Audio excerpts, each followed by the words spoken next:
पाकिस्तान को दुनिया की 7वीं और आलमी इस्लाम की वाहिद एटमी क़ुव्वत बने 26 बरस हो गए हैं। भारत के एटमी धमाकों के जवाब में 28 मई 1998 को पाकिस्तान ने यके बाद दीगरे 6 एटमी धमाके करके जौहरी क़ुव्वत होने का ऐलान किया। आज उसी अजीम कामयाबी की याद में यौम तकबीर मनाया जा रहा है। यौम तकबीर के मौके पर मुल्क भर में दिन का आगाज़ मसाजिद में कुरान ख़्वानी से पाकिस्तान की सलामती की दुआओं के साथ हुआ। इसी सारी सूरत हाल पर बात करने के लिए इस वक्त में ब्रिगेडियर रिटायर्ड हारिस नवाज साहब ने ज्वाइन किया। अस्सलाम वालेकुम ब्रिगेडियर साहब। जी वालेकुम अस्सलाम। ब्रिगेडियर साहब, आज का दिन बड़ा ख़ास दिन है। हमने अपनी कौमी सलामती को यकीनी बनाया, अपने दिफा को नाकाबिल तस्खीर बनाया और ज़ाहिर है आज हम अपनी इस कामयाबी का दिन भी मना रहे हैं कि अब हमें कोई दुश्मन ब्लैकमेल नहीं कर सकता, कोई मैली आंख से नहीं देख सकता। मैं चाहूँगी थोड़ी सी लबकुशाई आप भी कीजिए इस दिन की अहमियत पर। देखें, आज का दिन पाकिस्तान की पूरी कौम के लिए एक बहुत ही अहम दिन है, इसलिए कि पाकिस्तान आज के दिन न्यूक्लियर पावर बना, डिक्लेयर्ड न्यूक्लियर पावर बना, और उसमें हमारे साइंटिस्ट जो कदीर खान थे और बाकी साइंटिस्ट, हुकूमत पाकिस्तान, मुसल्लह अफवाज, सबकी काविशों का नतीजा है, और जिसकी वजह से आज पाकिस्तान का दिफा नाकाबिल तस्खीर है और इसमें दुश्मन हमारी तरफ मैंने देखने की जरूरत नहीं कर सकता। वजह यह कि पाकिस्तान एक इस्लामिक मुल्क है, वाहिद इस्लामिक मुल्क है जो न्यूक्लियर पावर भी है, नंबर 1। नंबर 2, हमारे पास first strike, second strike, third strike capability है। मीनिंग अगर दुश्मन खुदा ना खासा हमें सरप्राइज करे न्यूक्लियर पावर से, तो हम बहरी रास्ते, समंदर से, हवा से, ग्राउंड से, तीनों से हम अपनी मिसाइल टेक्नोलॉजी से दुश्मन के एक एक इंच का निशाना बना सकते हैं। और उसके बाद जो हमारी मिसाइल टेक्नोलॉजी है वो दुनिया में बहुत ही जो है मॉडर्न किस्म की है, अमेरिकन इसको एक्सेप्ट करते हैं। नंबर 3, हमारा कमांड एंड कंट्रोल सिस्टम जो है वो बहुत ही ज़्यादा टेस्टेड और दुनिया इसको सराहती है। आपके मुकाबले में आपने इंडिया में देखा कि वहाँ पर एनरिच्ड यूरेनियम कितनी दफ़ा लीकेज हुई है, चोरी होता हुआ पकड़ा गया है। जिस वीक से उनकी कितनी वीक सिक्योरिटी है, कमांड कंट्रोल का वीक है, और वो किसी वक्त खुदा ना खासा उनके मुल्क में कोई हादसा हो सकता है। लेकिन पाकिस्तान में अमेरिकन ने, यूरोपियन स्पेशली चेक किया कि पाकिस्तान कमांड कंट्रोल बहुत ही मजबूत हाथों में है और सेफ है, और दुनिया की कोई मैली नजर पाकिस्तान में नहीं है। बिल्कुल। अच्छा, मैं चाहूँगी थोड़ा सा ब्रिगेडियर साहब, जो हमारी आजकल की यंग जनरेशन है उसको इस चीज़ को समझाना या इस इम्पोर्टेंस का इदराक उनको भी होना कितना ज़रूरी है। ज़ाहिर है अगर हमें अपनी तारीख़ का इल्म नहीं होगा या फिर हमें अपनी ज़ाहिर है जो हमारी इस वक्त पोजीशन है उसका इल्म नहीं होगा तो नहीं, मेरा नहीं ख्याल की बात ठीक है। जो कुर्बानियाँ दी गई हैं उनकी एक्नॉलेजमेंट आगे आने वाली नस्लों को भी होनी चाहिए। देखें, एक याद रखें कि पूरी कौम को मुसल्लह अफवाज के साथ खड़े होने की ज़रूरत है, इसलिए कि you fight as a nation. मुसल्लह अफवाज अवाम की ताकत के बगैर कुछ नहीं कर सकती। यही अल्फाज बार बार chief army staff general Asim Munir ने हर अपनी कोर कमांडर कॉन्फ्रेंस में अपने एड्रेस में बात की है कि ताकत का सिलसिला अवाम है, और पाकिस्तान की फौज, मुसल्लह अफवाज अपनी अवाम से बहुत मोहब्बत करती है। इसलिए ये आज के दिन हमें ऐसे तजदीद करना चाहिए कि हम एज ए कौम खड़े होंगे अंदरूनी दुश्मन के खिलाफ और बैरूनी दुश्मन के खिलाफ। ये बहुत अहम है।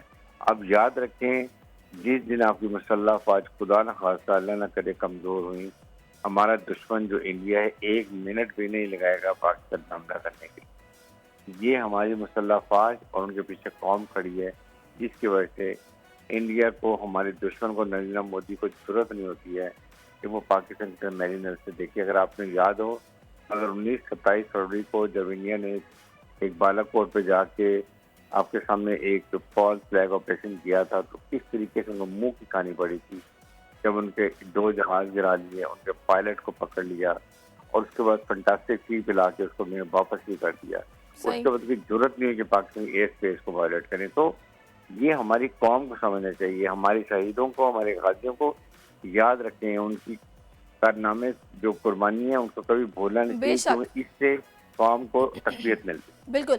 अच्छा, मैं चाहूँगी थोड़ा सा ब्रिगेडियर साहब, उनके हम इस कामयाबी की याद को मना रहे हैं, थोड़ा सा जब ये माहौल था 1998 में, जब हमें इतनी बड़ी कामयाबी हासिल हुई, उनके बलूचिस्तान में, चागी में पहाड़ों में जाकर इस तजर्बे को किया गया, और उस वक्त मैं चाहूँगी जो एक माहौल था, जो एक फील थी, तो उनके आपने तो ज़ाहिर है वो देखा भी होगा, मुझसे बेहतर देखा समझा होगा, थोड़ा सा बताएंगे क्या सिचुएशन थी उस वक्त? देखें, इतना बड़ा दिन था, इतनी कौम का जज्बा और वलवला था, जिस वक्त वो 6, 5, 4, 3, 2, 1 कहा और जिस तरीके से नारे तकबीर की आवाज़ बुलंद की गई, यकीन करें कि पूरी कौम उस वक्त जो थी वो खड़ी हो गई। और उस वक्त वो जज्बा था कि पाकिस्तान ने अपने आप को नाकाबिल तस्वीर बना लिया, अब हमारी तरफ दुनिया की कोई ताकत मैली नजर से नहीं दे सकती। और यही वजह है कि हमें आप जब दूसरे ममालिक इकनॉमिक तरक्की नहीं करने देते, क्योंकि आप एक इस्लामिक मुल्क हैं, आप वाहिद न्यूक्लियर पावर हैं, आपकी जियोस्टेटिक लोकेशन बहुत अच्छी है, आपकी लड़ाका फौज है।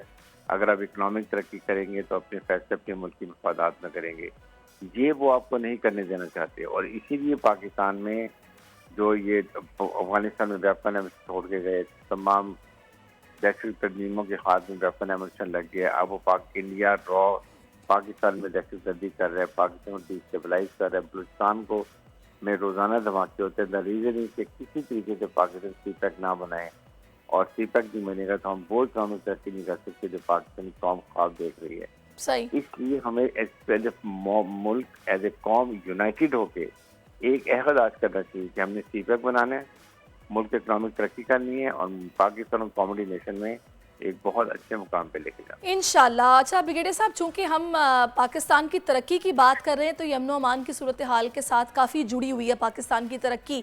तो मैं, चूंकि आप सिंध में वज़ीर दाखिला भी रहे हैं, तो थोड़ा सा मैं चाहूँगी कि आप कमेंट कीजिएगा। कराची में अमन ओमान की सूरत हाल को बेहतर बनाने के लिए आपका किरदार भी रहा है, और अब जो हालिया एक फ़ैसला हुआ है कि शहर में ये जो चोरियाँ चकारियाँ हैं इनको कम करने के लिए, इनको ख़त्म करने के लिए सेफ सिटी प्रोजेक्ट जिस पे कैमरे नस्ब करने के हवाले से एक डिसीजन लिया गया है, फंड्स भी अब आएंगे, कैमरे नस्ब किए जाएंगे, कैसे देख रहे हैं आप इस फैसले को? देखें, ये एज ए वज़ीर दाखिला मुझे सबसे पहला आर्मी ने और उसके बाद हुकूमत सिंध ने यही टास्क किया था कि हमने सेफ सिटी प्रोजेक्ट को लेके आगे चलना। और यकीन करें 6 महीने की काविशों से जब हमारा दौर ख़त्म हो रहा था, 15 दिन पहले ये मंसूबे को हमने अप्रूव किया और उसके 3 फेज़ बनाए। फेज़ 1 में तकरीबन 2000 कैमरे लगेंगे, और उसके साथ जो पुराने कैमरे लगे हुए हैं कराची के अंदर, सिंध के अंदर, वो भी हम जो हमारा CPO सेंट्रल पुलिस ऑफिस में कंट्रोल एक्टर वहाँ डॉक्टर हो जाएंगे, और उसको इंशाल्लाह फिर नेक्स्ट फेज में बिल्डिंग भी बन जाएगी। सही। और ये सारा मनसूबा 2 से 2.5 साल में कंप्लीट होगा। कराची में एक एक जगह हमारे कवर में होगा, जहाँ से स्ट्रीट क्राइम होगा, जहाँ से कोई क्रिमिनल निकलेगा और जहाँ जाके छुपेगा, तमाम चीज़ों से चेक कर लिया जाएगा। ये एक बहुत बड़ी कामयाबी, हम अपने आप को भी जैसे निगरान दौरा हुकूमत को हमने वो किया, और अब इंशाल्लाह वो पैसे भी रिलीज हो गए हैं, और आई एम श्योर के 2-3 हफ्ते में इसका काम स्टार्ट हो जाए इंशाल्लाह। बहुत शुक्रिया ब्रिगेडियर हारिस साहब हमारे साथ मौजूद रहे, अपने सवाले से अपनी राय से हमें आगाह किया है। सब्सक्राइब करें और बेल दबाएं ताकि कोई खबर रह न जाए।